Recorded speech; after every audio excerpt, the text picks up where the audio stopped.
저희는 지난 3주 동안 헌금에 관한 말씀을 나누었습니다.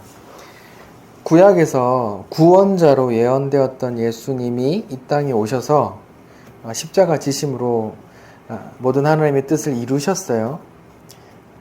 그걸 또 다른 말로 율법을 이루었다고도 합니다.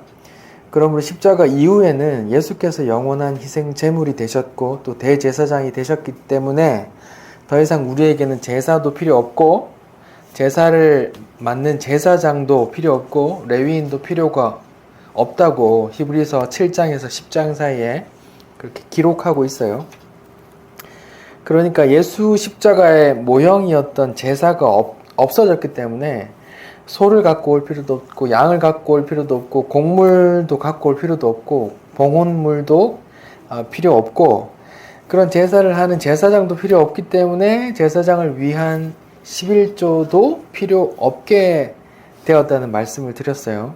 십자가 사건 이후에는 신약 성경에 나오는 모든 헌금은 모두 연보라고 말씀드렸어요. 연보는 성도들이 자기 것을 내어놓고 어려운 성도들을 서로 돕는 것을 말해요. 그러니까 서로 한 가족이 되어 한 몸이 되어 그렇게 서로를 돌본다는 그런 개념입니다. 그러니까 오늘날 교회 재정의 성경적인 근거는 성도들의 연보예요. 재정을 확충하기 위해서 이 헌금, 저 헌금, A 헌금, B 헌금, C 헌금, D 헌금 한 20개, 30개 되는 게 있지만 그냥 성경적인 근거는 그냥 하나밖에 없어요. 연보예요. 그 주의 몸을 바로 세우는데 같이 내 것을 내어놓아 서로 돕는 거예요. 그러니까 성경적인 근거는 일단 그렇습니다. 그 연보로 교회 살림도 살고 어려운 성도도 돕고 또 목사님도 부양할 수 있으면 그렇게 쓰는 거죠. 그렇게 교회에서 이제 어떻게 쓰자고 결정하면 이제 되는 거예요. 그러니까 이제 그 근거가 성경적인 근거가 이제 없어졌다 뿐이지. 그러니까 이제 이런 설교를 하면 많은 분들이 이제 그 자유함을 얻더라고요. 11조에 대해서.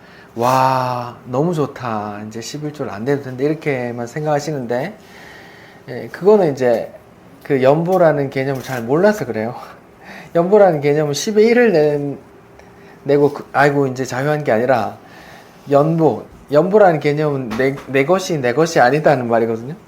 내게 하나도 없다. 언제든지 주님 위해서 같이 내놓을 수 있는 그런 게 연보란 말이에요. 그러니까, 성령의 지배를 받는 성도에게 연보라는 것이 그렇단 말이에요. 그러니까 이런 성경적인 근거가 무너졌다 해서 이제 내가 자유하다 이제 돈 안 내도 된다 이렇게 생각하는 건 이제까지 했던 내 11조나 기타 헌금들이 그냥 그런 법으로 안 하면 벌 받는 그런 법으로 지켰다는 것이고 또 이제 안 해서 너무 좋다라고 생각하는 것 자체가 내 것으로 더 챙기려고 하는 그런 이제 그런 돈을 사랑하는 마음, 자기를 사랑하는 마음에 있는 거예요.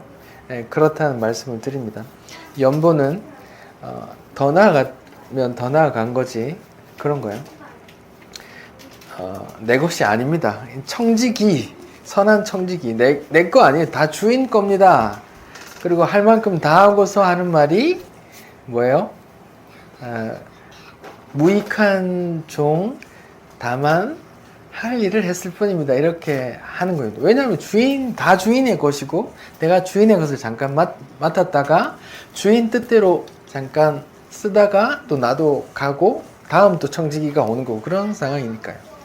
그게 성경에서 말하는 그런 재정의 원리이지 이제 안 해도 되네 뭐 이제 안 해야지 이렇게 생각한다는 것 자체가 이제 교회를 내 몸같이 안 느낀단 말이에요. 나는 나고 교회는 교회고 이렇게 이제 생각하는 거죠. 그러니까 분리된 말이 한 몸이 아니란 말이에요. 그러니까 그동안 억지로 법으로 속아가며 이렇게 했다 이렇게 하는 거니까 그런 생각을 갖는다는 것 자체가 너무 안타깝죠. 그렇습니다. 지난 3주간의 설교를 마치고 제 스스로에게 막 밀려오는 그런 공허감이 있었어요. 그게 뭐냐면 이 자본주의의 근간이 되는 제도가 사유재산 제도잖아요. 사유재산. 각자의 소유를 절대 보장해주는 그런 건데 성경은 그런 자본주의의 근간을 흔드는 거거든요. 그런 근간을 흔드는 거기 때문에 이걸 누가 들을까? 이걸 누가 들을 수 있지? 이건 누가 받을 수 있지? 공허한 메아리에 불과할 텐데 이런 걸 누가 들을 수 있지? 하는 그런 공허감에 사로잡혀서 한동안 좀 무력하게 있었습니다. 모두가 자기 소유를 늘리려고만 하는 이 시대에 진짜 성령님께 순종하고 사로잡힌 자가 아니면 자기 것을 내게 아니라고 내놓을 수 없겠구나 하는 생각이 들었단 말이죠. 자, 오늘부터는 다시 교회에 관한 말씀을 계속 이어나갈게요. 교회 시리즈에 대해서 계속 나갈게요. 교회는 건물을 말하는 게 아니죠. 예수님을 주와 그리스도로 믿는 성도를 말하는 겁니다. 오늘은 누가복음 14장 28절 이하의 본문으로 교회, 비용을 감당하는 자들이라는 제목으로 말씀 나눌게요. 오늘 본문을 간략하게 이제 말씀을 드리면 수많은 무리가 예수님을 이제 따라다녀요. 수많은 무리가 예수님을 따라다니는데 그 목적들은 다 다를 거예요. 누군가는 병고침을 받으려고 쫓아다니고 누군가는 귀신 쫓아내물 그런 권능을 받으려고 또 누군가는 오병이어를 보니까 와, 저 사람 따라다니면 굶어 죽진 않겠네 하고 따라다니는 사람이 있을 거고 또 누군가는 이제 저 사람이 예루살렘으로 가면 왕이 될 텐데 그분이 이제 로마를 몰아내고 왕이 되면 나도 이 사람 따라다니면 한 자리 하겠네. 이제 이렇게 그런 목적으로 따라다니는 사람이 있었을 거고요. 여기 말하자면 수많은 무리가 따르는데 각자의 목적이 다 다른 거예요. 사실은 오늘날 교회에도 수많은 사람들이 와요. 근데 그들이 교회에 오는 목적들이 어쩌면 다 다를 거예요.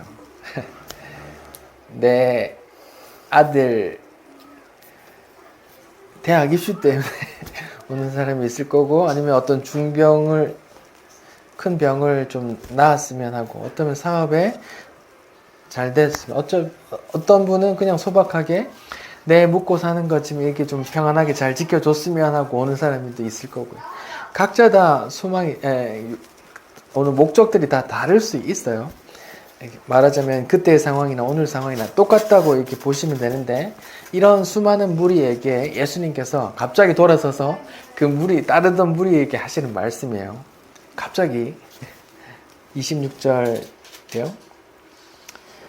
물은 내게 오는 자가 자기 부모와 처자와 형제와 자매와 더욱 자기 목숨까지 미워하지 아니하면 능히 내 제자가 되지 못한다 하고 누구든지 자기 십자가를 지고 나를 따르지 않는 자도 능히 내 제자가 되지 못해 이렇게 말해요. 수많은 사람들이 예수를 따르고 있어요. 근데 예수님이 같이 걷다가 갑자기 뒤로 돌아가지고 주목! 자, 당신들 다 나 따르는데 내가 이제 내 따르는 제자 조건을 내가 말할게.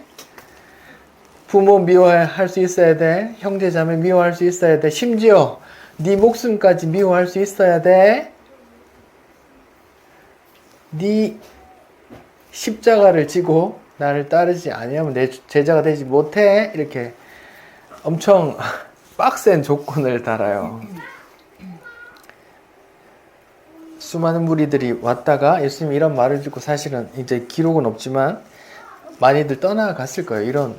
그럼 누가 도대체 제자가 될 수 있단 말이야? 이렇게 말이야. 그런 상황이에요. 예수님께서 이런 이제 따르는 무리들을 이렇게 후쳐내시는 그런 장면은 여러 여러 번 나와요.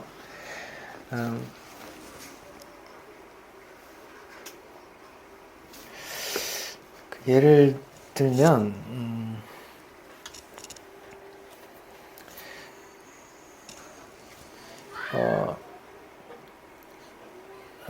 그 요한복음 6장에 보면 이제 그 오병이어의 기적이 나오거든요.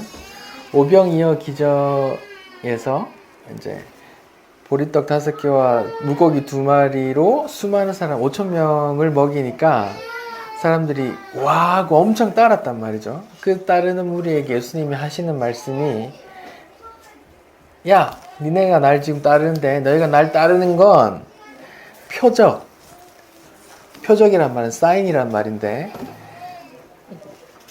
지금 내가 이 오병이어 기적, 내가 이렇게 기적적으로 먹인 건 내가 하늘에서 내려온 생명의 떡이야 라는 그런 메시지를 던지는 사인인데, 이 사인, 이 표적을 보지 못하고 먹고 배부른 까닭이로다 이렇게 그냥 말하는 거예요.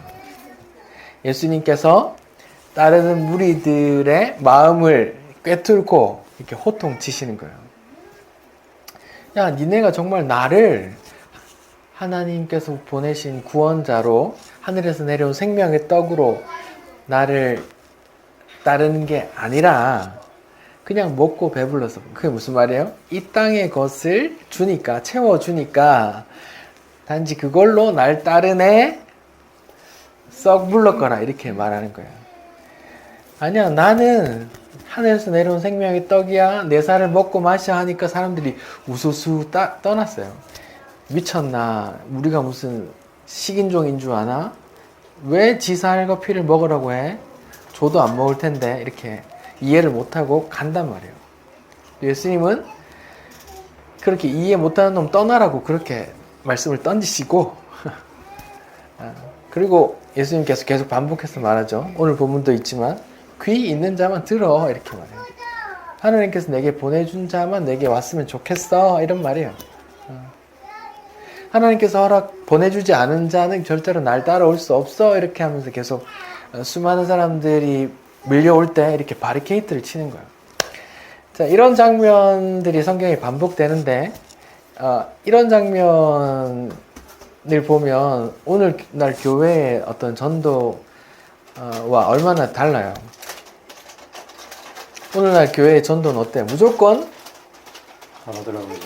예, 어떻게든 한 사람이라도 이렇게 잡아두려고 하잖아요. 이런 죄에 대해서 얘기하는 게 아니라 오늘 지금 이런 대가에 대해서 부모랑 원수질지도 몰라, 형제자매 버려야 될지도 몰라, 너 그럼 왕따 견딜 수 있겠어?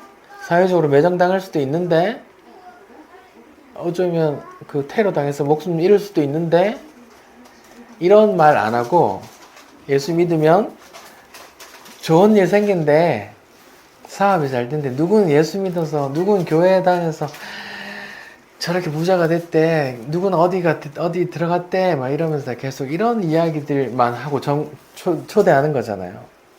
예수님은 안 그랬다니까요. 썩 물렀거라 그랬어요. 이해하지 못하는 이야기 막 하면서 안 들리는 놈 가. 그리고 오늘 본문에서 수많은 사람들이 나를 따르는데 예수님께서 갑자기 뒤돌아서서 하는 말이, 야, 내 제자가 되려면 부모도 외면할 수 있어야 돼. 너 괜찮겠어? 형제도 외면할 수 있어야 되는데 괜찮겠어? 준비됐어? 너 자신도 사랑하면 안 되는데 너 자신도 버릴 수 있겠어? 그래야 제자 되는데 이렇게 이제 말씀을 하시는 거예요. 그리고 자기 십자가를 지고 나를 따르라고도 하시죠. 자기 십자가를 지고 따르라는 말은 당시 로마가 지배하는 그 시대에 가장 사형 집행 방법 중에 하나가 십자가형인데 가장 고통스러운 형이기 때문에 로마 시민에게는 그걸 금지했었어요. 그래서 로마 시민 아닌 사람들만 죽일 때, 또 극형일 때만, 못된 짓 했을 때만 그렇게 죽이는 아주 극형인데, 이제 나무에 매달아 놓고 피를 계속 흘려서 서서히 죽게 만드는 그런 제도인데, 그렇게 자기 십자가 지고 따르란 말은 내가 지금 죽어가고 있어 라는 걸 이제 인지하고, 그걸 매 순간 인지하고 나를 따라와 이 말이거든요. 이제는 네가 사는 게 아니야, 내 안에 예수께서 믿음 안에서 사는 거야, 이런 말씀인데, 그렇게 할 수 있겠어? 이렇게 지금 조건을 던진다고요. 이런 조건 어떻게 준비되셨습니까? 준비되셨습니까? 다 외면할 등질 준비됐습니까? 만약에 이 영상을 저희 부모님이 들으시면 에라이 후레 자식 이렇게 말씀하실 텐데, 예, 예, 성경을 지금 제가 말하고 있는 거예요. 그런데 성경에 다른 본문이 있어요.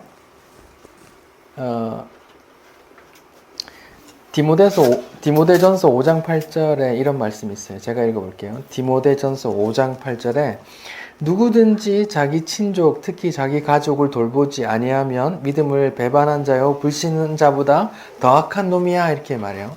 지금 바울이 디모데라는 제자에게 부탁을 하는데, 이렇게 좀 전해줘 하면서 부탁하는데, 누구든지 가족 안 돌보는 놈은 믿음 저버린 놈보다 더 나쁜 놈이야, 이렇게 말씀하신다고요. 지금 예수님은 나를 따르려면 가족 등질 수 있어야 돼, 이렇게 말씀하시는데, 그 제자인 바울이 이제 그럼 예수님과 완전히 대치된 말을 하는가? 아니에요.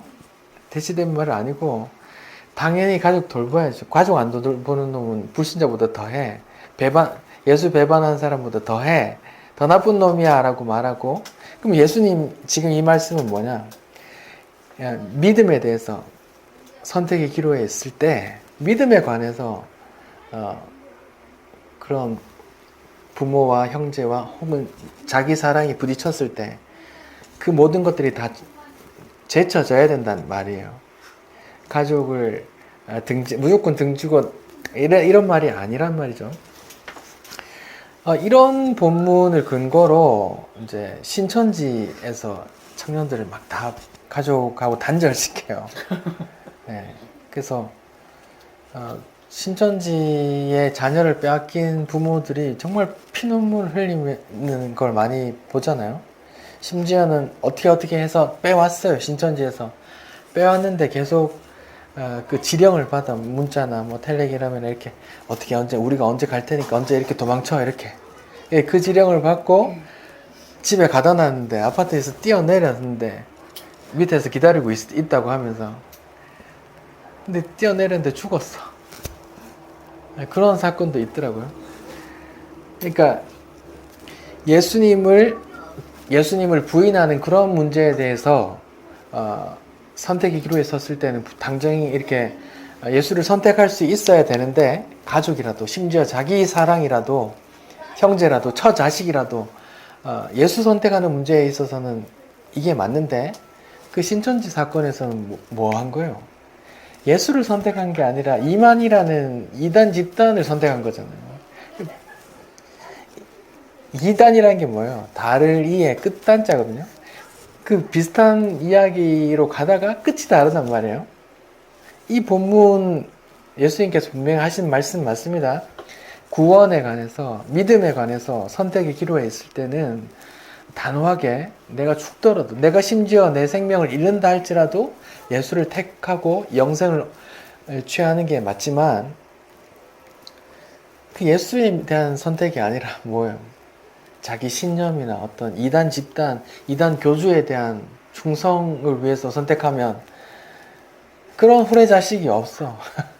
그러니까 예수님 말씀이 잘못된 게 아니라 그 방향성이 이단 교주를 향하기 때문에 잘못된 거예요.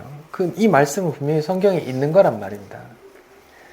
이단들이 계속 성경을 이용하기 때문에 우리가 성경을 이야기하면 또 거의 그런 거 아닌가 하고 이제 이렇게 오해하곤 하죠.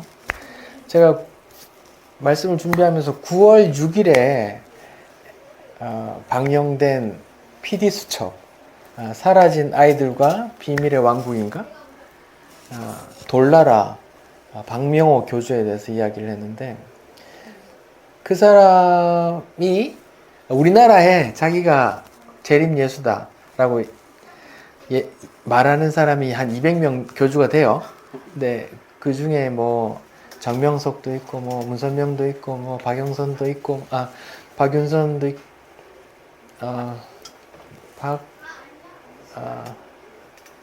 뭐 그런 사람도 있고 뭐 또 지금 오늘 말했던 그 박명호 씨라는 게 있어요. 그 사람은 한농복구회라는 한국에서 단체를 유지한 이단 교주였어요. 근데 창기 십자가라는 교리를 갖고 와서 자기가 이제 재림 예수인데 자기 씨를 받아야 된다는 거야. 다 음란 마귀에 다 사로잡혀 있는 가늠한 여인들이니까 내가 하나님의 아들로 와서 다 내 씨를 받아야 된다고 하면서 그 공동생활을 하고 전 재산 다 갖다 바치고 공동생활을 하는데 자기 부인이고 자기 딸내미 자식들을 그 교주한테 갖다 바치고 있더라고, 성놀이개로. 근데 다 찬양하고 있어. 우리 신부라고. 우리는 다 신부라고. 근데 그런 내용이 성경에 다 있거든요.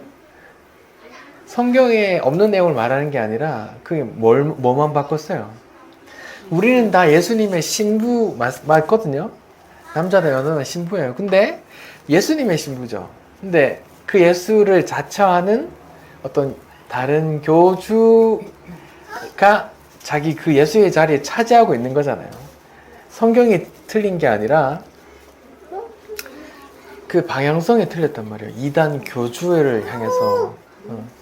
이단 교주. 그러니까 그 방향성이 틀렸단 말이죠. 성경에 다 있는 내용입니다. 우리는 다 주님의 신부고 또 주님의 어린 양의 신부 혼인잔치에 참여할 그런 맞습니다. 남자 여자 상관없이 다 주님의 신부로 성도로 성경은 그렇게 표현을 해요. 그렇게 표현을 하는데 그 성경에 있는 것들을 갖고 와서 자기가 재림 예수라고 하고 다 내 신부니까 내한테 다 내 씨를 받아야 돼 하고 이렇게 하면은 그게 바로 이단 교주잖아요. 비슷한 걸 가지고 끝을 다르게 해서 말이에요. 자기를 숭배하도록 만드는 거예요. 지금 한번 찾아보세요. 유튜브에 가셔서 한번 꼭 보세요. 그 PD 수첩 사라진 아이들과 비밀의 왕국. 지금 그 사람들 한 1000명 정도를 다 브라질로 이주시켜서 그들만의 왕국을 이루어놨어요. 근데 거기에 김일성 숭배하듯이 그렇게 한복 입고 찬양하고 자기 딸들을 그렇게 갖다 바치고 있더라고. 그런 일이 있죠. 뭐 충격적이던데.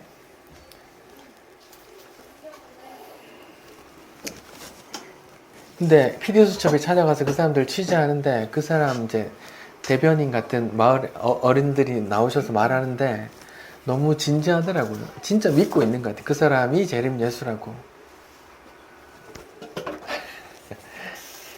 너무 안타깝더라고요. 예, 그런 게 이단입니다. 오늘 본문에 가족을 등진다는 것도 무조건 가족 외면해, 책임지지 마, 다 떠나, 이런 게 아니라 예수의 기로에서 선택해야 될 때가 있을 때 그렇게 하라는 말입니다. 그걸 또 보완하는 말씀이 디모데전서 5장 8절에 자기 가족 부양하지 않는 놈 다 예수 배신자보다 배반하는 놈보다 더 나쁜 놈이야, 이렇게 또 말씀을 하신다고요. 대치되는 말씀이 아니라 그런 말씀이라고요. 그 PD 수첩에 너무 충격적이어서 지금 계속 얘기를 하게 되네요. 뭐 그런 인간들이 많아. 이만희도 그러고 있고 JMS 정명석도 그러고 있고 다 성경을 이렇게 끌어당겨서 자기를 찾는데 이렇게 다 똑같은 교리를 써요. 다 내 씨를 받아야 구원받는다 이렇게. 그게 아니잖아요. 예, 그렇습니다. 예. 계속 나가 볼게요. 28절입니다. 이제 예수님께서 이제 나를 따르려거든 수많은 무리들이 나를 따르는 가운데 나를 따르면 이렇게 해야 돼, 이렇게 해야 돼 이제 이런 말씀을 하시고 두 가지 예를 드세요. 먼저 드는 예가 28절 이하에 망대를 만드는데 어떻게 해야 돼? 그 총 공사 비용을 다 먼저 계산하지 않겠어? 그 총 공사 비용을 계산해서 지을지 말지를 판단하는 거잖아. 만약에 공사 비용을 책정도 안 하고 하다가 돈 없어서 중도에 멈추면 사람들한테 웃음거리밖에 안 되잖아. 너희도 나를 따르려거든 총 비용이 얼마나 드는지 따져봐 이런 말이거든요. 총 비용이 들어요. 제가 오늘 제목을 교회 비용을 감당하는 자들이라고 말씀드렸어요. 예수 믿으면 무슨 비용을 감당해야 되는데 이 인간 또 헌금 많이 내라고 얘기하는 거 그 얘기 아닙니다. 아까 26절 27절에도 말했듯이 자기 부모도 믿음에 관해서 등질 수 있어야 되고 자기 사랑, 자기 목숨까지 내어놓을 수 있고 예수를 선택해야 되는 그런 비용 말입니다. 요한복음 9장에는 날 때부터 소경된 자가 나오는데 그 자가 예수님을 뵙고 눈을 뜨게 되는데 그 당시에 이제 유대인들이 와서 이제 그 취재를 해요. 진짜 예수가 그랬어? 예수가 눈 뜨게 했어? 너도 그럼 예수 믿는 거야? 그 부모에게 가서 물었어요. 당신 아들이 진짜 맹인으로 태어났나? 오케이, 맞습니다. 내 아이인데 맹인으로 태어났습니다. 근데 지금 눈은 어떻게 떴어? 라고 말하니까 어머니가 말을 돌려요. 이 사람이 맹인으로 태어난 거 맞습니다. 내가 낳았으니까 맞는데 이 사람이 어떻게 눈을 떴는지 나는 모르겠으니까 그 아들에게 직접 물어보세요 라고 말해요. 그 이유는 그렇게 말한 이유는 뭐예요? 예수 믿는다고 하면 그 당시에 출교시킨단 말이에요. 출교라는 건 사회적으로 매장시킨단 말이거든요. 장사도 못하고 거래도 못하고 그냥 문둥병자처럼 이렇게 마을 밖에서 동냥하면서 살아야 되는 그런 상황이기 때문에 그 말을 이렇게 무서워서 돌려서 했단 말이에요. 그런 비용 말입니다. 예수 믿으면서 왕따 당하는 비용, 왕따까지 겪어야 되는 비용, 그런 거 겪을 준비가 되었나? 그런 거 계산해봤어? 그런 거 왕따 당할 준비됐어? 마음의 준비됐어? 이런 말씀하는 거예요. 그런 비용 계산해봤니? 처가댁에서 외면받을 수 있는데 괜찮겠어?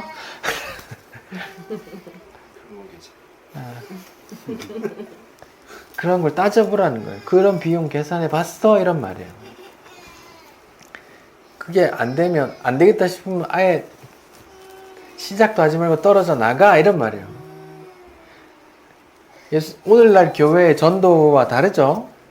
무조건 좋은 거 얻게 될 거야, 복 받아서 좋은 거 얻게 될 거야 하고 앉혀놓는 게 아니라 예수님은 뭐예요? 자기를 따르는 무리들에게 야, 이거 비용 준비됐어? 감당할 수 있겠어? 이렇게 지금 이거 비용 없으면 아예 시작도 하지 말고 돌아가 이런 말이에요. 31절이요. 또 어떤 임금이 다른 임금과 싸우러 갈 때에 먼저 앉아 1만 명으로 저 2만 명을 이길 수 있는지 생각하지 않겠냐 이렇게 말하잖아요. 두 번째 비유는 왕이 전쟁을 하는 비유예요.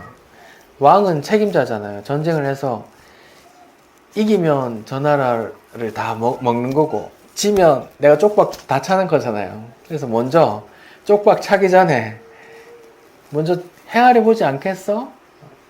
전투력이 어느 정도 되고 뭐 보병이 얼마나 되고 뭐 비용이 얼마나 되고 포탄이 얼마나 되고 특수전 부대가 얼마나 되고 화학 무기가 어떻게 되고 그런 거 다 따져보고 전쟁을 할까 말까 한단 말이에요. 질 것 같으면 애초에 뭐 하라고요? 사실을 보여서 야 우리 친하게 지내자. 내가 뭐 좀 찔러줄게. 이렇게 이제 화친해야 된다는 말이잖아요. 다 똑같은 말이거든요. 계속 나를 따라오려거든 이렇게 해야 되는데 너 준비됐어? 한번 생각해 봤어? 따져봤니? 어마어마한 비용이 드는데 너 왕따 당할지 모르는데 너 직업 잃을지도 모르겠는데 너 제사 안 지낸다고 친척들한테 몰매 맞을 수도 있는데 친구들한테 술 안 먹는다고 왕따 당할 수 있는데 괜찮겠어? 생각해 봤어? 이런 말이에요. 그런 거 따져보라고.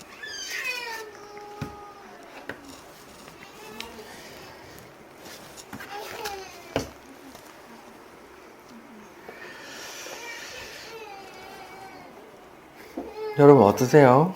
복음 듣고 예수를 진심으로 따른다고 하면 이런 손익계산이 있단 말이에요. 내가 얻고 잃고 하는 게 그런 거 감당하실 수 있겠어요?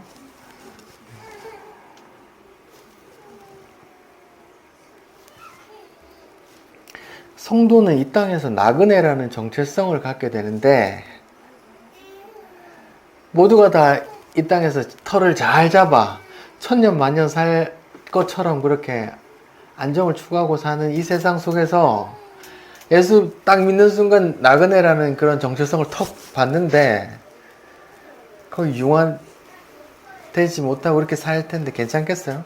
쟤는 왜 저렇게 살아? 이렇게 얘기 나오는데 그런 감당할 수 있냐고요. 다들 남들에게 자랑할 만한 것, 그런 것 소유하려고 사는데, 예를 들면 좋은 집, 좋은 차, 좋은 직장, 자녀 출세 등에 목매는 사람들과 이제 결이 다르게 벌어질 텐데 괜찮겠어요? 아니면 그 사람들한테 온갖 무시를 받을 텐데 괜찮겠냐고요. 요한복음 15장에 이런 말씀을 하셨어요. 예수님께서 15장 18절 세상이 너희를 미워하면 너희보다 먼저 나를 미워한 줄 알아. 너희가 세상에 속하였다면 세상이 자기 것을 사랑할 거야. 다 자기 편이라고 사랑할 텐데 너희가 나를 믿는 순간 세상에서 툭 튀어나와 버리기 때문에 이게 에클레시아예요. 에클레시아, 교회라는 헬라어 단어가 에클레시아인데 에크, 몸으로부터 나오다. 아우로브, 클레오, 부르다. 어떤 집단 속에서 불러서 나온 자들이 교회거든요. 그 세상, 이 땅의 것을 누리면서 이 땅의 것만 추구하고 천년만년 살 것처럼 사는 사람들 무리 속에서 이렇게 예수님이 불러서 나온 무리들을 교회 에클레시아라고 하는데 그렇게 불려서 나오면 세상이 저거 우리랑 다른 편이네 하고 이렇게 미움 받는다고요. 알아요. 사단이 묘하게 알아. 표시 안 내도 저거 좀 뭔가 다르네 하고 안다고요. 예수님께서 십자가 지시기 전에 이렇게 진솔하게 당부하신다고요. 앞으로 내가 죽고 나면 너희도 세상이 미워할 텐데 너 괜찮겠니? 괜찮겠어? 왜냐하면 나 믿으면 세상으로부터 나오는 거거든.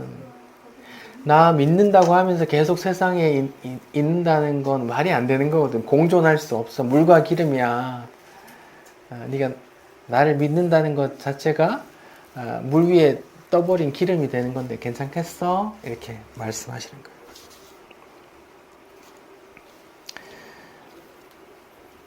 누가복음 6장 22절에도 마찬가지예요. 인자로 말미암아 사람들이 너희를 미워하며 멀리하고 욕하고 너희 이름을 악하다 하여 버릴 때에는 너희에게 복이 있도다. 그날에 기뻐하고 뛰어라. 하늘에서 상이 크다. 그 인간들이 너희 조상들에게 선지자들에게도 똑같이 했어. 계속 그렇게 해왔어. 가인이 아벨을 죽였고 그렇게 계속 해왔어. 이런 말이에요. 마태복음 10장에 예수님께서 이렇게 말씀하세요. 이렇게 제자들을 보내면서 하는 말씀이세요. 보라, 내가 너희를 보냄이 양을 일이 늑대 가운데 보내는 것 같아 너무 걱정돼. 왜요? 늑대가 양을 어떻게 해요? 잡아 먹으려고 하니까. 근데 예수님은 그런 거 다 하시는데, 또 전지전능하신 하나님의 아들인데도 어떤 능력을 줘서 보내지 않아요. 날카로운 양에게 임플란트 박아서 송곳니를 만들어 주거나, 늑대 인간처럼 이 손에 피싱하고 가시 나오게 이렇게 달아서, 무기를 달아서 안 준다고요. 그냥 양으로 보내요. 그럼 뭐예요? 그냥 가서 물려 죽어. 이런 말이거든요. 그렇게 보내는 게 너무 안타깝고, 염려되지만, 그게 당연한 숙명이야. 이렇게 말하는 거예요. 일이고 늑대란 말이에요. 다 이글거린다고요. 자기 배를 위해서, 자기 목적을 위해서, 이렇게 또 내 앞에 걸거치면, 또 내 자존심이 상하면, 또 이렇게 공격하는데, 성도들에게는 그런 공격할 수 있는 그런 무기를 하나도 안 주셨다고요. 오늘날 기독교 무리라는 집단들이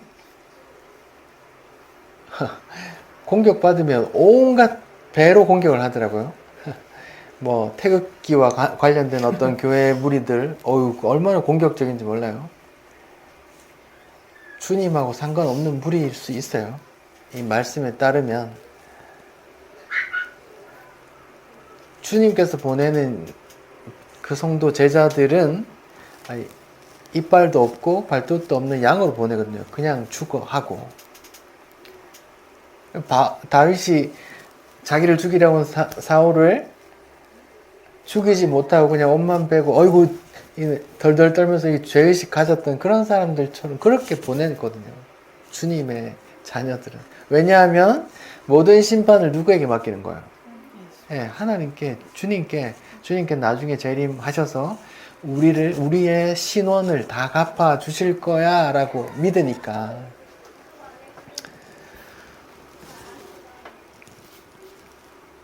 그렇게 말하는 거예요. 계속 읽어볼게요. 그러므로 너희는 뱀같이 지혜롭고 비둘기같이 순결하라. 사람들을 삼가라. 그들이 너희를 공회에 넘겨주겠고 그들의 회당에서 채찍질하리라. 또 너희가 나로 말미암아 총독들과 임금들 앞에 끌려가리니 이는 그들과 이방인들에게 증거가 되리게 하려 하심이라. 너희를 넘겨줄 때에 어떻게 또는 무엇을 할까 염려하지 마라. 그때 너희에게 할 말을 주시리라. 말하는 이는 너희가 아니라 너희 속에 말씀하시는 너희 아버지 성령이시니라. 장차 형제가 형제를, 아버지가 자식을 죽는 데에 내주며 자식들이 부모를 대적하여 죽게 할 거야. 너희가 내 이름으로 말미암아 모든 사람에게 미움을 받을 것이야. 주님이 예언하세요. 받을 것인데 끝까지 견디는 자는 구원을 얻을 거야. 이 동네에서 너희를 박해하거든 저 동네로 그냥 피해. 싸우라는 말 안 했어요. 그냥 피해. 돌 던지면 저렇게 그냥 가. 내가 진실로 너에게 이룰 거야. 이스라엘의 모든 동네를 다니지 못하여 내가 올 거야. 내가 다 갚아줄게. 이렇게 말했습니다. 그러니까 이런 한 부분만 봐도 그 자들이 교회 무리인지 아닌지 알 수 있다고요. 초대교회, 우리나라 초대교회, 일제 해방하고 막 그 즈음에 장로교회 총회 1회, 2회가 열리고 이 즈음에, 이제 신사참배 관련해서 이제 분쟁이 있었어요. 기득권층, 그때는 총회가 하나밖에 없었는데, 총회 기득권층은 다 신사참배를 한 무리야. 근데 감옥에서 고문당하고 신사참배 안에서 고문당하고 온 사람들이 있어요. 근데 이 사람들이 가만히 안 있고 회개하십시오. 회개해야 됩니다. 우리 다 같이 회개하자 말했는데 이 사람이 기분이 나쁜 거야. 기득권들이. 그래서 이 사람들을 축출시켰어요. 그렇게 삐져나온 무리가 고신이라는 집단인데 지금은 그 정체성이 있는지 잘 모르겠고 그 당시에 축출될 때 그분들이 다 교회 목사님인데 다 쫓겨났어요. 총회에서 그 교회들을 다 먹었다고요. 근데 그분들은 하나 소송을 안 했어요. 싸우지 않았다고. 그냥 다 뺏기고 그냥 나와서 다시 시작했어요. 마당에 앉았어. 그래서 지금 다른 교단들이 예를 들어 장로교 안에 통합 측, 또 합동 측, 이런 합신 측 뭐 이런 것들이 있는데 그분들의 세력이 교회가 더 많은 거야. 고신이 그래서 작아요. 이게 다 주고 한번 나왔기 때문에 기본 재산들이 다 이제 있는 상태에서 시작했고 다 쫓겨난 상태에서 시작했고 그렇게 된 거예요. 그때만 해도 되게 그런 순수한 성도들이 있었던 거죠. 이 성경의 가르침에 따른 성도들이. 지금은 잘 있는지 모르겠어요. 그런 분들은 뉴스에 안 나오거든요. 막 멱살 쥐고 싸운다고 뉴스에 안 나온다고요. 그냥 당한다고요.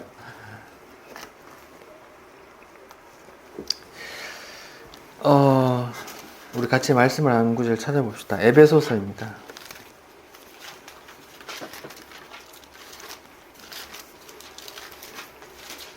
고린도 후서 뒤에, 갈라디아서 뒤에 에베소서 있습니다. 2장.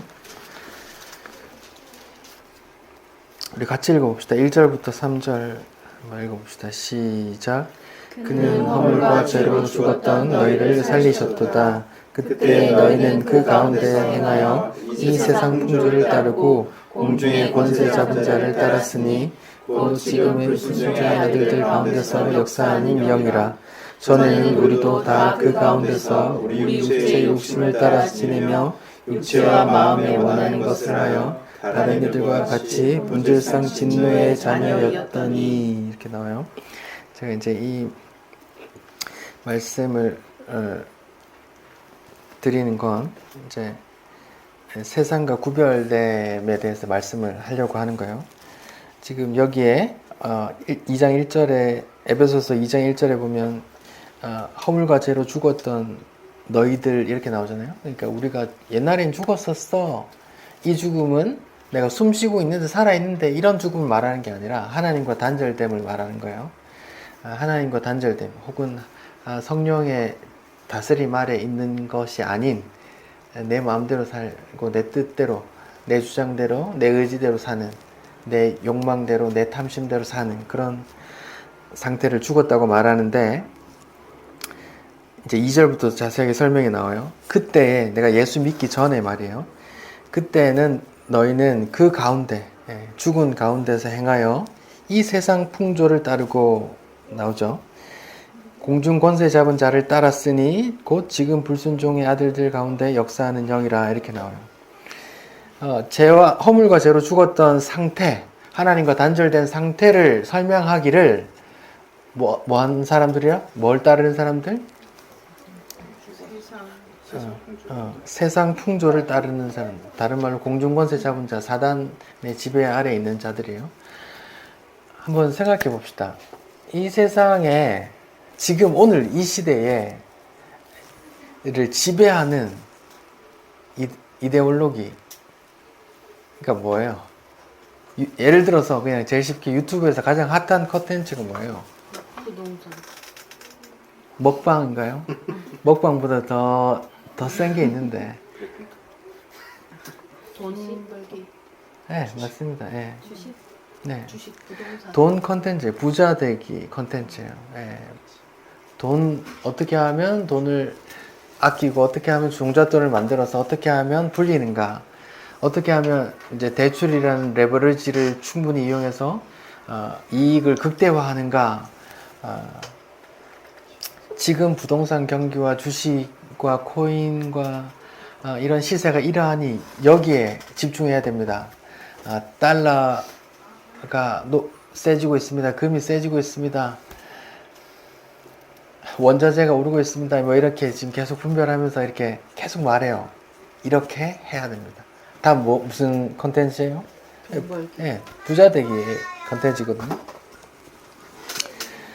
이 세상 풍조, 이 세상 오늘날 대한민국을 뒤덮고 있는 세상 풍조 하나를 얘기하면 돈인데 부자 되기인데 부자에 대해서 성경이 어떻게 말하는지 한번 찾아봅시다. 우리 전도서 5장, 구약의 전도서 5장이요. 잠언 뒤에 시편, 잠언, 전도서였죠. 전도서 5장.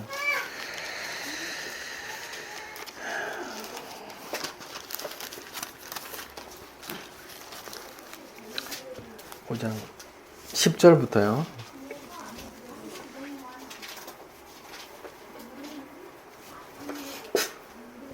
같이 읽어봅시다. 전도서 5장 10절부터요.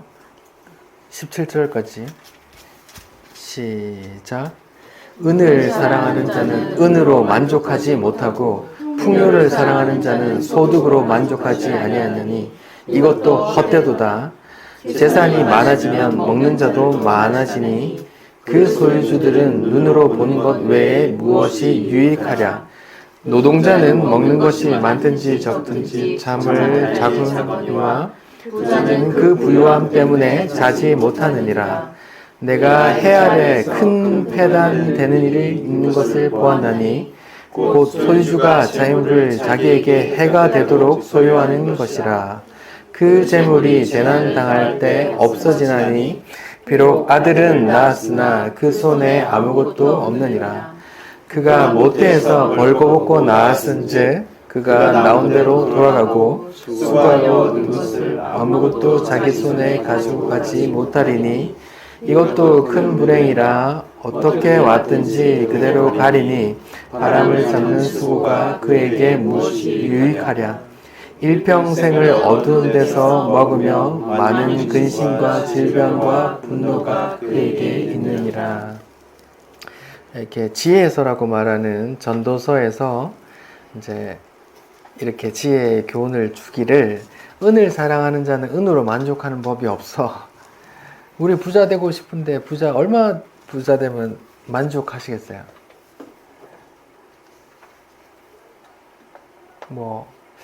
지금 제 생각에는 1억이면 만족할 것 같은데 1억을 가진 다른 분 입장은 어떤가요? 아직 가정주의 없어. 차 한 대서 안 끝나. 차 한 대서 끝나. 그러면 안 되겠네. 좀 더 있어야 풍요를 사랑하는 자는 소득이 아무리 많아도 만족하지 못한다고 지혜서라고 나와 있는 전도서에 말해요. 재산이 많아지면 그 많은 재산 때문에 또 잠을 못 잔대요. 이걸 어떻게 유지하지? 어떻게 지키지? 밤에 누가 훔쳐가는 거 아니야? 이렇게.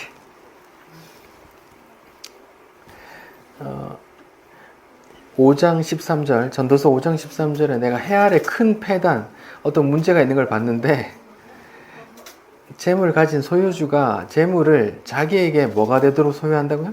해가 되도록. 해가 되도록, 마이너스가 되도록 소유한대요. 이게 무슨 말이에요? 소유가 너무 많아서 내한테 마이너스가 된다고 하는데, 지혜서라고, 동서고금을 막론하고 지혜서라고 말하는 그 전도서에서 내가 큰 패단을 봤는데 사람들이 자기 재물을 자기에게 마이너스가 되도록, 해가 되도록 가지고 있어. 이렇게. 예를 들면 로또 100억에 당첨된 사람들이 10년 안에 다 그냥 노숙자처럼 거지가 되어 있다는 말 하잖아요. 그런 것처럼 그런 거 내가 그렇게 보고 있네. 그게 문제더라. 이렇게 말하는 거예요. 또 지혜서답게 이제 공술의 공수거를 말해요. 그가 모태에서 벌거벗고 나왔은지 그가 나온 대로 돌아가고 얻은 것이 아무것도 자기 손에 가지고 가지 못한다. 이렇게 말해요. 이건 아까 애들한테도 물어도 다 알더라고요. 우리가 알몸으로 태어났어. 옷 입고 태어났어. 명품 옷 입고 태어났어. 알몸으로 태어났어. 알몸으로 태어나서 다 안다요. 그럼 내가 죽을 때 천국에 내가 금덩어리 하나 들고 갈 수 있어? 없어? 못 들고 간다고 다 알더라고요. 그것을 공술의 공수거라고 하잖아요. 근데 사람들은 내가 안 죽을 거라고 생각하고 또 계속 그렇게 쌓아놓고 또 그렇게 빈손으로 갑자기 떠나버리고 그 남은 재산을 어떻게 해요? 자식들의 진흙탕 싸움이 또 시작되더라고요. 재산 많이 남긴 집안치고 재산 싸움 안 나는 집안이 없어요. 이 전도서라는 그 지혜의 책이 이렇게 말한다고요. 또 신약을 한번 볼까요? 디모데전서 같이 봅시다. 디모데전서 6장 7절. 빌립보, 골로새, 데살로니가, 디모데전서. 디모데전서 6장. 6장 전체를 읽으면 좋은데 3절만 읽어보죠. 6장 7절부터 10절 읽어보겠습니다. 6장 7절부터 10절이요. 시작. 우리가 세상에 아무것도 가지고 온 것이 없으니 또한 아무것도 가지고 가지를 못하리니 우리가 먹을 것과 입을 것이 있은즉 족한 줄로 알 것이라.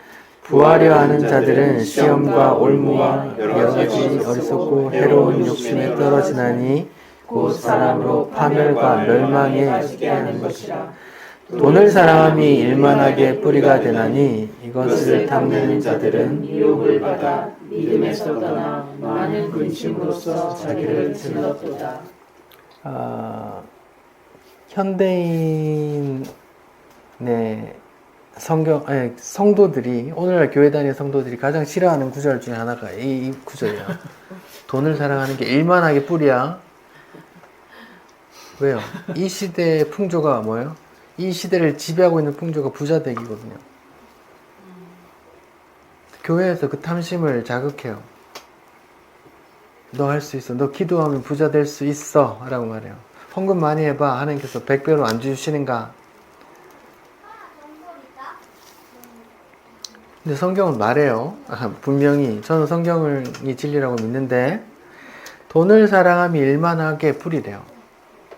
실은 갈라디아 야고보서나 이렇게 다른 데서 이렇게 말해요.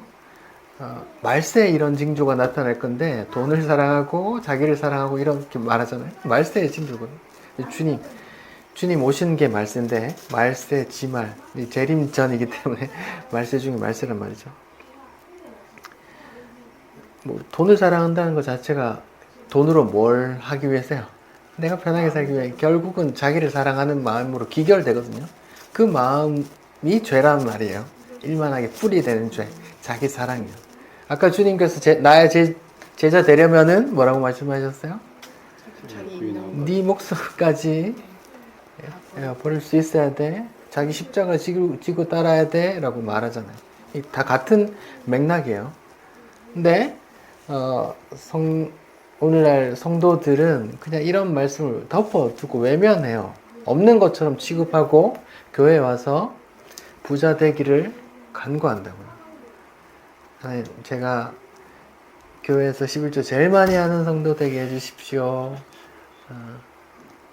이번에 교회 짓는데 제가 큰 목 할 테니까 제가 이 사업 대박나게 해주십시오. 믿고 땡겨서 헌금합니다.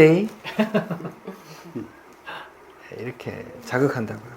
다 기독교하고 관계없는 이야기들입니다. 디모데전서 6장 9절 부하려 하는 자들은 시험과 올무와 여러 가지 어리석고 해로운 욕심에 떨어지나니 곧 사람으로 파멸과 멸망에 빠지게 하느니라. 부하려 하는 자들, 이제 말하자면 이제 투자해서 좀 대박 나려고 했던 사람들, 코로나 시기에 동학 개미 분들 지금 다 힘들어 하시더라고요. 파멸 직전에 가 계시더라고. 레버리지 만땅으로 땡겼다가 지금 막 몇 억 빚에 허덕이고 계시더라고요.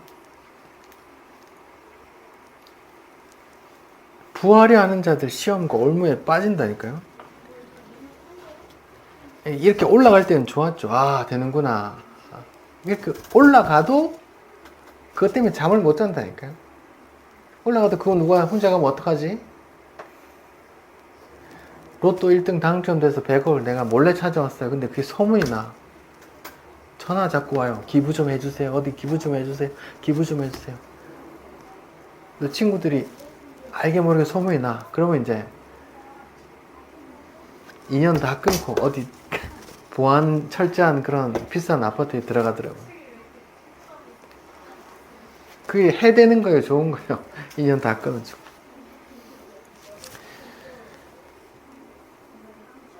성경은 부하려는 자들에게 이렇게 말한다고요. 지혜가 담긴 책에서 이렇게 말한다고요. 이 시대 풍조를 따르는 자들, 그 자들이 내가 허물과 죄로 죽었던 자들이고, 성도는 뭐예요? 죽었던 자들, 주와 함께 살아난 자들은 뭐예요? 주님과 함께 살아난 순간부터 뭘 보는 거예요? 아, 내가 이렇게 죄인이구나. 내 주님 없으면 이렇게 되는 거구나. 이걸 날마다 보기 때문에 삶이 너무 재미없어지는 거라고. 그리고 날마다 찬송이 더해가죠. 왜? 날마다 내 죄를 더 깊이 보니까. 바울이 그랬듯이 난 죄인 중에 괴수라고 그랬듯이 그런 고백이 나오는 거예요. 그렇게 살아난 사람들이 그렇게 되는 거거든요. 그렇게 전혀 끊었다 이런 게 아니라 계속 유혹은 계속 들어오고 그 속에서 내 죄를 계속 보고 그렇게 깨달아 가는 거예요. 내가 죄인이구나. 그래서 오늘 본문 아까 누가복음 14장에 다시 에베소서 더 봅시다. 에베소서 이제 시대 풍조 에베소서 2장 3절에 보면 육체의 욕심을 따라 지내며라고 또 나와요. 시대의 풍조를 따르고 공중권세 잡은 자를 따르는 삶이고 또 육체의 욕심을 따르며 육체와 마음이 원하는 대로 사는 거야. 육체와 마음이 원하는 대로 사는 거야. 어떠세요? 여러분 육체와 마음이 원하는 대로 안 살고 계시죠? 그렇죠? 이런 말씀, 이런 본문을 대할 때 사람들은 이렇게 부도덕한 죄만 생각해요. 뭐 사기나 간음이나 뭐 기타 그런 비난받을 그런 죄만 생각하는데 아니요. 육체와 마음이 원하는 대로 사는 삶은 소소한 그런 취미들도 마찬가지예요. 그 소소한 취미들을 하는 이유가 뭐예요? 육체와 마음이 원하는 대로 하거든요. 제가 신대원에 지낼 때 돈 없는 전도사들이 뭔 그런 커피 매니아들이 그래 많은지 모르겠어요. 커피 가방을 이만한 거 들고 다니면서 아 이거는 뭐 케냐 AA야 이러면서 막 따라주고 말이죠. 저는 뭐 케냐 AA인지 콜롬비아인지 다 그건지 구분도 못 하는데 중에서 설명을 막 해요. 그러니까 그런 거는 제가 아니야. 오늘 본문에 따르면 이렇게 에베소서 본문에 따르면 그런 것도 다 마찬가지예요. 그런 것에 관심을 쏟고 시간을 쏟고 마음이 빼앗기면 마음이 거기 있는 거예요. 그게 내 보물이 되는 거고. 그게 돈이면, 그게 정욕이고 탐심이면, 그게 뭐 취미면 그렇게 되는 거예요. 제가 낚시를 하는데 저는 생활 낚시로 해서 그냥 그 낚시방에 중고 낚싯대 뭐 몇만 원 주고 사서 하는데 낚시하는 사람들이 전부 다 내 낚싯대 보고 뭐라고 자꾸 토를 다 이거 말고 좀 다른 거 사야 낚시를 잘하게 된다고. 당신 낚싯대 얼마인데요? 이거 120만 원짜리야. 낚싯대 하나에 120만 원. 그걸 왜 해? 120만 원짜리 낚싯대로 물고기 120만 원짜리 잡아요? 잘 모르겠어요. 그런 거 계속 추구하면 그 사람들 말하기를 지금 이렇게 이제 낚싯대 이렇게 이제 뭐 구명조끼, 이렇게 낚시 밑밥, 릴 이런 거 딱 세팅하면 돈 1,000만 원 됩니다. 이렇게 얘기하더라고. 어이가 없는데 자꾸 그렇게 토를 달아. 자꾸 나는 혼자 낚시하고 싶은데 사람하고 안 부딪히려고 자연하고 부딪히려고 하는데 자꾸 사람들이 내 낚싯대 가지고 시비를 자꾸 걸고 그러더라고. 그 잘만 잡는데 오늘 회 먹었잖아요, 그렇죠?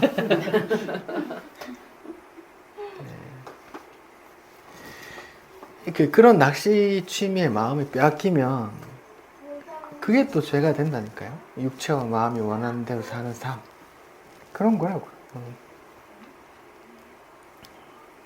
우린 다 죄인이라는 거 그냥 그렇게 깨닫게 되는 거예요, 그냥. 여기 다 부모님이시잖아요. 이 시대 풍조 중에 하나가 뭐예요? 아직까지 대한민국은 교육열. 여러분, 자녀 교육에 다 자유하십니까? 남들 다 시키는데 괜찮으세요? 안 불안하세요? 네. 저도 집사람이랑 그런 분쟁을 계속 하는데 남 다 하는데 왜 우리만 안 해? 이렇게 이제 집사람은 불만을 표출을 하는데 내가 돈이 없어 안 하는 게 아니고 어린 나이부터 그런 고된 삶을 안 주고 싶은 뿐이야.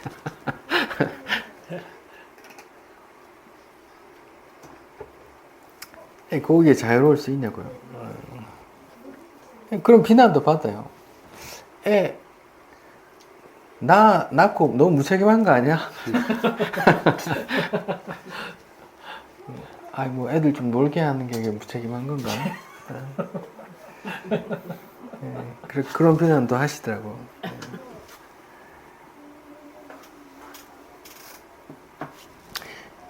갈라디아서 6장 7절 8절에 이런 말씀이 있어요. 사람이 무엇으로 심든지 그대로 거두리라 이런 말이 있어요. 이게 무슨 말이에요? 내가 자녀 교육에 그렇게 올인해서 투자하고 심으면 뭐가 낚일 확률이 많단 말이에요. 자녀 학벌을 얻을 수 있단 말이에요. 내가 심는 걸 얻을 수 있어요. 내가 돈을 그렇게 많이 벌려고 막 밤낮 없이 일하고 어떻게든 굴려서 하려고 하면 뭐 돈을 얻을 수 있단 말이에요. 거기에 마음을 두고 시간과 모든 내 인생을 걸면 그런 걸 얻을 수 있단 말이에요. 이 땅의 것을. 그런데 자기 육체를 위해 심는 자는 육체로부터 썩어질 것을 거두고 성령을 위해 심는 자는 성령으로부터 영생을 얻는데요. 근데 안타까운 건 육체의 것, 이 땅의 것을 얻으려고 이렇게 심으면 그런 거 얻는데 거기에 거기에 투자한 내 시간과 내 마음과 내 열정 거기에 투자되면 반대로 내가 성령의 것, 그 위의 것, 그 하늘의 것을 투자할 마음의 여유가 있어요, 없어요? 없어요. 그만큼 사라지는 거예요. 그러다가 주님께서 부르시면 훅 가겠죠. 그런 걸 누가복음 12장에 이렇게 말해요. 뭐 재물 쌓아놓고 창고 많으니까 뭐 이렇게 창고 크게 지어야지 이런 얘기 하다가 이렇게 말해요. 자기를 위하여 재물을 쌓아두고 하나님께 대하여 부여하지 못한 자가 이와 같다.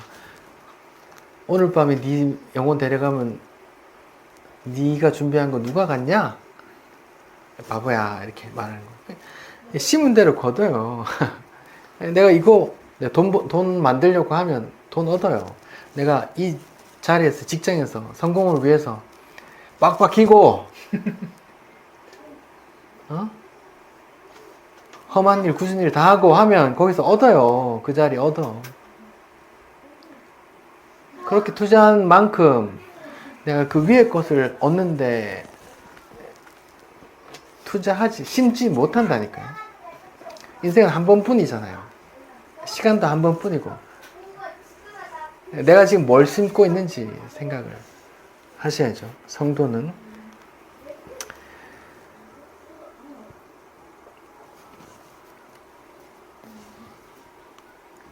오늘 본문의 마지막으로 누가복음 14장 33절에 또 이와 같이 한 조건을 또 말해요. 누가복음 14장 33절. 이와 같이 너희 중에 누구든지 자기의 모든 소유를 버리지 아니하면 능히 내 제자가 되지 못하리라. 드디어 나왔습니다. 모든 소유를 버리지 아니하면 능히 내 제자가 되지 못하리라. 모든 소유를 버리지 못해 주님을 외면한 이야기가 사복음서에 다 나오죠. 어떤 부자 이야기, 부자 청년 관한 이야기잖아요. 예수님 찾아와서 영생을 얻으려면 어떻게 해야 됩니까? 여러분 계명을 다 지켜. 다 지켰는데요. 또 뭐 해야 됩니까? 그래? 그럼 너 가진 거 다 가난한 사람 나눠주고 교회 바치고 아닙니다. 가난한 사람 나눠주고 나를 따라와 라고 말했는데 부자 청년이 어떻게 하고 갔다고요? 재산이 많음으로 근심하여 돌아서 갔다 이렇게.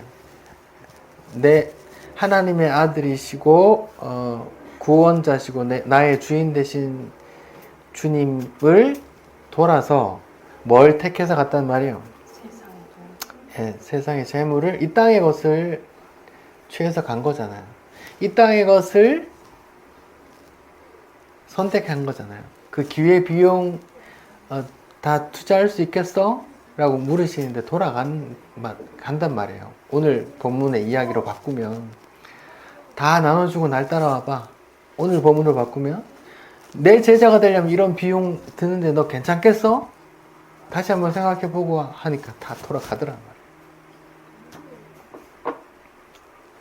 이게 예수님께서 전도하시는 거거든요. 어떻게든 복 받을 거야, 좋은 거 얻을 거야 하고 앉혀 놓는 게 아니라, 너 고난 당하는데, 왕따 당하는데, 너 쪽박 찰 수도 있는데 괜찮겠어? 이렇게 물으시고 다시 한번 생각해봐. 그게 싫을 것 같으면 아예 시작을 하지 마, 절로 가, 이렇게 말씀하신다고요. 어차피 하나님께서 보낸 자들만 올 거야, 이렇게 말씀하신다고요.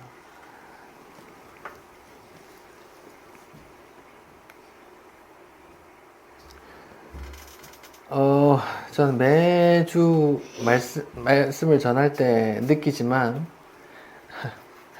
저는 말씀을 전하는데 너무 부담이 됩니다. 저도 이렇게 큰 시험 가운데 있고, 저도 부자 되고 싶고, 낚싯대 좋은 거 바꿔보면 다를까, 이런 생각도 들고 말이죠. 그러고 있는 자신에게 이 말씀을 이제 전하기 전에 먼저 나한테 부딪히잖아요. 이 말씀 앞에서 도망가고 싶은 사람인데 이 말씀 앞에서 이렇게 남 도망가게 만드니까 저 지금 이렇게 서는 것 자체가 너무 두렵단 말이죠. 싫단 말이죠.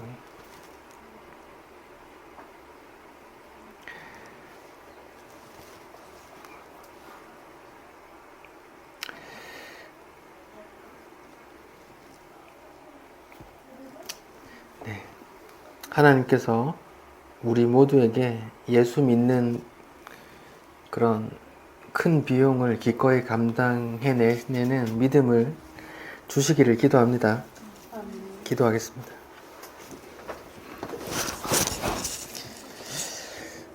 주님, 저희는 죄인입니다.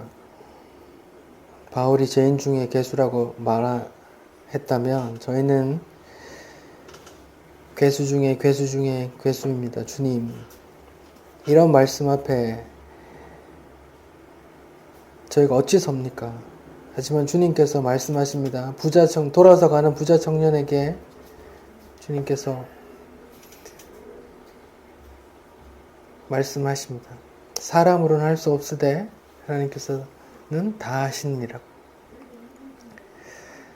주님, 우리는 할 수 없습니다. 주님, 돈을 사랑하지 않는 자가 누가 있습니까? 자기 자신을 사랑하지 않는 자가 누가 있습니까? 자기 처자식, 자기 부모를 사랑하지 않는 자가 누가 있습니까? 주님께서 이끌어 주시지 않으면 주의 제자가 될 수 있는 자 아무도 없습니다. 주님, 저희를 이끌어 주십시오. 큰 비용 기꺼이 감당할 수 있는 용기도 주시고 믿음도 주시옵소서. 감사합니다. 예수님 이름으로 기도합니다.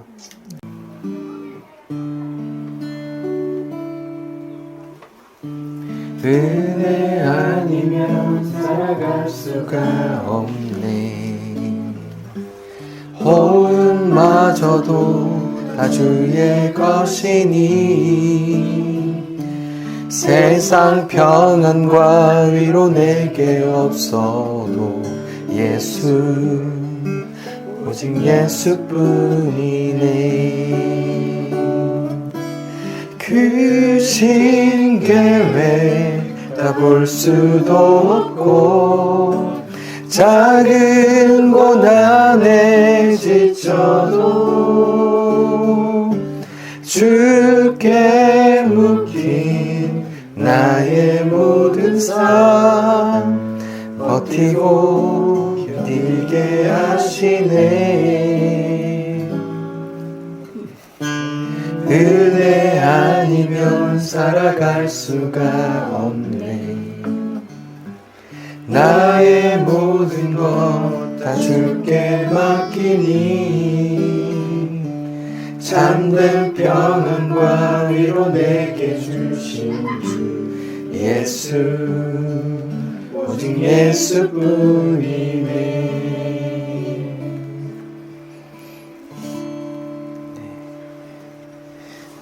예배를 마쳤습니다.